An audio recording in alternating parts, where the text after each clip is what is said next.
Good morning. So I do want to address what's next, at least in my personal opinion, and these things are a matter of opinion. So just to remind you, the overall goal in cosmology is to determine the properties of the universe as a whole, the big picture properties. And most of what underlies our work in doing this is Einstein's theory of general relativity. That's our theory of gravity. When Einstein came up with this, he realized that with matter in the universe would be dynamic. And at the time, there was no evidence that the universe was dynamic. It seemed unchanging. And so he had to figure out a way out of that, and he invented an anti-gravity term that he called the cosmological constant, and he set the value of the anti-gravity equal to the value of the gravity, so the universe would be static. And so that was his solution. That was wrong. And Alexander Friedmann, several years later, used Einstein's equations to come up with what we now call the Friedmann equations, which allow for a much wider variety of possibilities of what the universe could do. But they provide a constrained interaction between the dynamics of the universe, expanding or contracting, the curvature of space, and the contents of the universe. So that's the fundamental theory that we build on, but to get any further about our universe, we need observations and data. And so that's the next step. And so the baby picture of the universe that was mentioned in the introduction is shown here from WMAP. This is the fluctuations in the very early universe, and the thing that we want to do is fit a model to these patterns in the sky and to learn more about the universe this way. The model that we fit is called LambdaCDM. The lambda is the symbol for Einstein's cosmological constant, since although he was wrong about why he introduced it, it seems to fit the data rather nicely, but not balancing it equally with the matter. So in fact, we can determine several properties of the universe by fitting these patterns, and this includes the fraction of the universe that's in atoms, the stuff that we're most familiar with, the fraction that's in this cold dark matter. It also has gravity, but it's fundamentally different from atoms in that it doesn't emit any light at all. So it's a different thing altogether, although it shares the property of gravity. We can also use this model to fit the current expansion rate of the universe. And then there are two parameters that have to do with the very earliest times, the amplitude of primordial fluctuations, and then there's a little bit of a tilt parameter to allow that amplitude to change with the size scale. And finally, there's a parameter that talks about how much the cosmic microwave background that we study, traveling across the universe for 13.8 billion years, how likely it is to scatter on the way to us. So there's 6 parameters there that we get from fitting that map. Now, there's another kind of fit that we can do, too, which also constrains the curvature of the universe. That was one of the parameters I mentioned that's constrained. And so when we fit that, we find that the universe acts Euclidean, the sum of the angles of a triangle over 180 degrees. So we usually fix that and just work with the other parameters. And finally, there's one more parameter that people in my field often forget about. An earlier space mission I worked on called COBE, Cosmic Background Explorer, determined the temperature of this cosmic background radiation and that it has a black body spectrum. And once you know that, you can estimate the energy density in radiation and in neutrinos, and you add all that together, and basically there's another parameter, which is the total energy density of the universe in radiation. So you can see, we always say there's 6 parameters, but if you count the curvature, maybe it's 7, and if you count the earlier data, maybe it's 8, which reminds me of the old joke that there are 3 kinds of cosmologists, those who know how to count and those who don't. So here's the result of what happens when we fit the data. We find that atoms are less than 5% of the universe. This cold dark matter that I mentioned that gravitates, but we don't see any light from it, is something like 25%. And then this dark energy in the form of a cosmological constant, Einstein's original version, is something like 70% of the universe. So you can see they're not balanced. We also have a sense now of the timeline of the universe. The least certain part of this is the very beginning, but we have a theory called inflation that says the universe began with quantum fluctuations that expanded to astronomical scales. And then we have, for 13.77 billion years, this expansion of the universe, which recently has had this accelerated expansion, presumably due to the dark energy.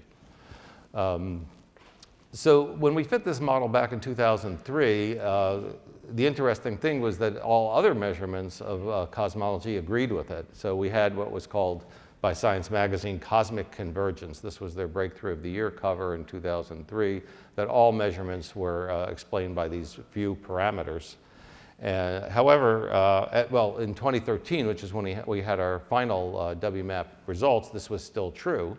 However, just in the short period between 2013 and now, there are starting to be significant tensions developing. So we no longer have cosmic convergence, just from these recent measurements. And just to give you one example, I mentioned that we can observe the very early universe and use prediction through the model of what the current expansion rate of the universe is. But we can also directly measure the current expansion rate of the universe. So in 2003 to 2013, those matched sufficiently, but now they're 4.1 sigma in tension with one another if you use the latest high-resolution part of the European Planck mission data. And 4.1 sigma is really, I think, too high to be just a statistical fluke, unlikely to be. But this is just an example. There are many other tensions, too. And looking more broadly, I no longer believe that this is possible just to be, an unusual result. There's something going on here, and they're basically two choices. Either the experiments are underestimating their uncertainties, and it has to be more than one of them, or there's new physics creeping in that we had not taken into account. If I look forward to the next 10 years, to me, it's essential that we recover cosmic convergence. We need a theory that matches all the data. And how to go about doing that is, of course, to continue improving measurements, also to be careful to reassess uncertainties in these measurements. It's very important to get those right. And then also to consider new physics, because we don't know which of these possibilities is going on. As I mentioned, this is general relativity is the underlying theory here, and is that right, or is there a flaw in GR? Or maybe this dark energy cosmological constant is not the right thing. The cosmological constant, as it's named, is a constant, and maybe the dark energy isn't the constant. Maybe it's changing around in some way that's making this happen. Maybe the dark matter isn't just sitting there. Maybe it's annihilating or decaying. I'm not even claiming that these particular things can even solve the problems of the tensions, but these are the kinds of things that we want to look at. Beyond solving these tensions, looking ahead in the next 10 years is what I call extensions of the standard model of cosmology, things that we sort of expect might be there, but we just haven't been sensitive enough to detect. And so one of the key ones in that category are primordial gravitational waves. This idea of inflation at the beginning of the universe generically generates gravitational waves. And so if we can detect those, that would be a major advance in understanding the beginning of the universe. We're not going to detect those with a LIGO-like detector like you saw in the last year, but we can detect it from its effect on the polarization of the cosmic microwave background. And so that's a big area. So I mentioned the measuring or the tension in the current expansion rate of the universe. If you leave aside the cosmic microwave data and just measure it directly, we have what we call a cosmic distance ladder, where we piece together what's going on. So we start closest to home with parallax distances, using parallax to determine how far things are. There's a European mission called Gaia, which has already collected a tremendous amount of data that is going to be a big help with parallax distances. And that data is going to be out, I think, I don't know when, but soon, in the scale of 10 years. And that's going to be something to look out for. There's also the James Webb Space Telescope. our sort of successor to the Hubble Space Telescope, launching in a little over a year. It's going to be operated off the campus of my Johns Hopkins University. And one of the things that we're looking for there is the second rung of the distance ladder, which is the Cepheid variable stars. They have a relationship between their luminosity and period that we can use to get distances. However, that has to be calibrated, and you want to see them out as far as you can, so the JWST will be helping with that. And then finally, the last rung of the distance ladder are the type 1a supernovae explosions that you can see out quite far away. And again, the James Webb Space Telescope will help detect those and characterize them better. Right now, the uncertainty in these distance ladder measurements of the expansion rate, it's 2.4%. Which is quite good compared to what it used to be, but the goal here is to get to 1%, and that, I think, will happen in the next 10 years.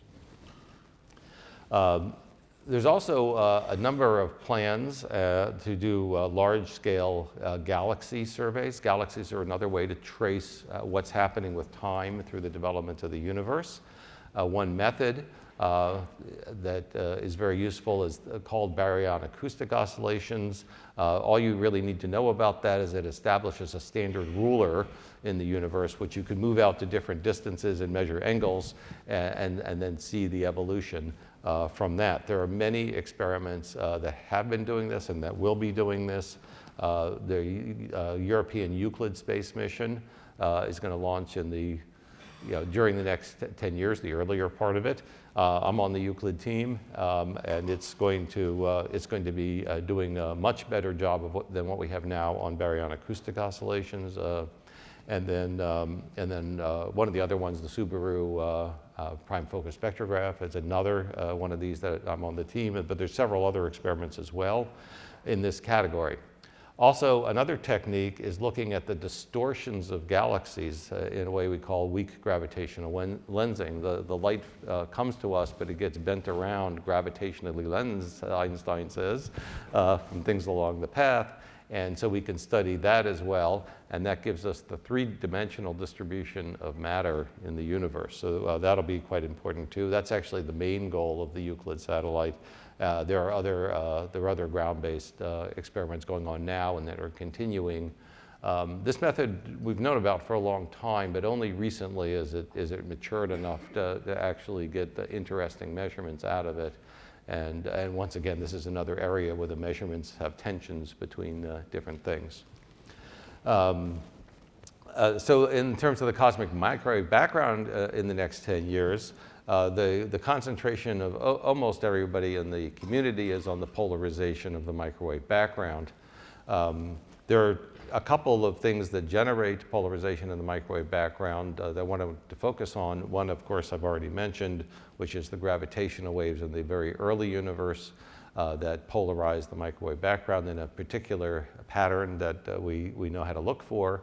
And then the other way, I mentioned earlier, this parameter about scattering the cosmic microwave background light on its way to us.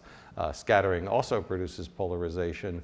That parameter of those 6 that I called out is by far the least well-determined parameter, so we want to know that better. So there's several experiments. I listed many of them here, but there's many more that are doing measurements now and into the future on the polarization, trying to make more progress in this area too. So I work on the CLASS experiment and also on the Piper experiment that are on the list. And just in closing, say the CLASS experiment it's the cosmology large angular scale surveyor, and it has these 2 goals I just mentioned to nail down this 6th parameter that's not that well determined. I think we will do that certainly. And then again, to characterize what happened in the very early universe with gravitational waves. Is the inflation theory right? And if so, which inflationary theory? There's all kinds of versions of it. So those are goals. CLASS is the only ground-based telescope that's surveying the cosmic background polarization on these largest angular scales. It's operating now, and we have more telescopes that we're adding. So that's my personal view of what's coming in the next 10 years. I wanted to emphasize with these tensions, the standard model of cosmology actually works very, very well. These tensions are very small, but we do have to determine, is this a data problem or is there a new theory? And then we have to extend beyond that to these other signals that might be lurking out there. Finally, I just comment that it's not guaranteed that we can learn all of these things about the universe. I included a picture there of the Earth and the Moon from not very far away, actually, and you can really appreciate that our planet is just a speck here, and again, there's no guarantee from this speck that we can learn everything there is to know about the universe in its beginning, but we have come a very long way. How much more can be done? I don't know. Thank you.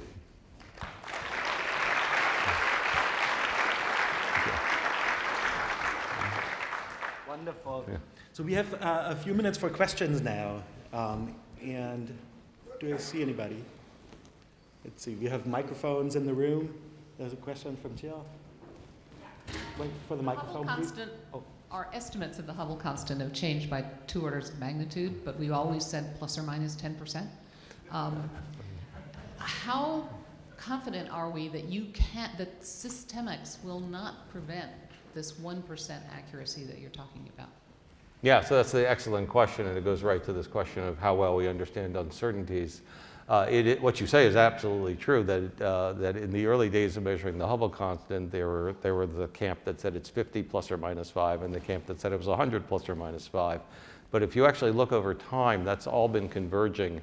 And in the last few years, the key project on the Hubble Space Telescope reported just over 70 with a much smaller error bar, and that number actually has changed very little since then, but the error bar has been coming down and down and down. In terms of whether it's believable, one of the things that I find most convincing about the current measurements is that they're able to take these rungs of the distance ladder and pull one out and put something else in its place, and actually the number doesn't change very much. And that's one of the roles the Gaia data is going to play too in substituting between things there. I'm not in a position to guarantee that it's right, but I can guarantee that the scientists that work on it, and Adam Rees is the main one, and he's next door to me, because I really quiz him on this a lot. They really work very hard to try to get it right. It doesn't mean that that a mistake is impossible. But they do all kinds of simulations of systematics and put limits on things. They've approached it very systematically. I take it seriously, and I take these tensions seriously. Another question right here. You could stand up.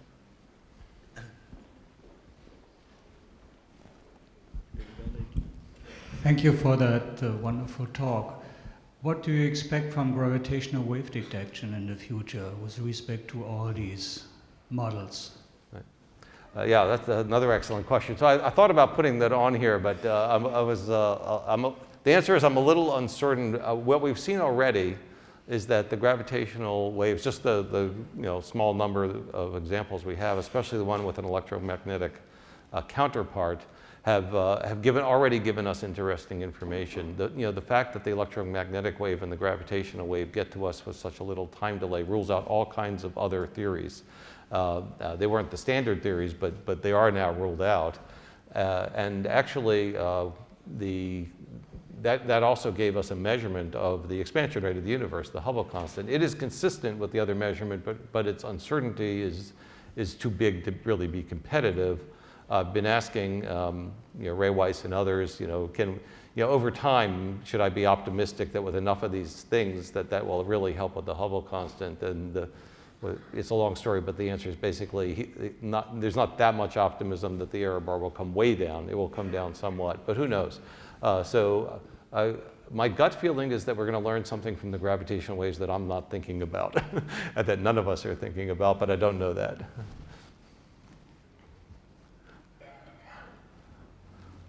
Anyone?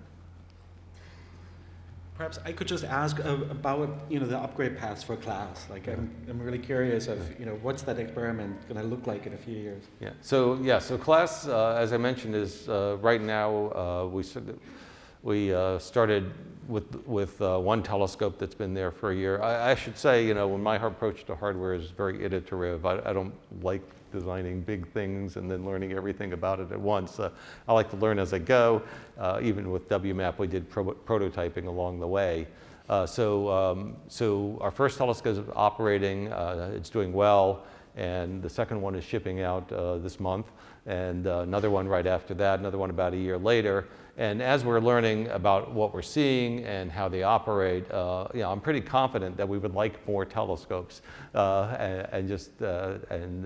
probably ideas for doing better. But right now we have our hands full with what we're doing right now. Okay, wonderful. All right, let's thank Chuck again for a great talk. Thank you.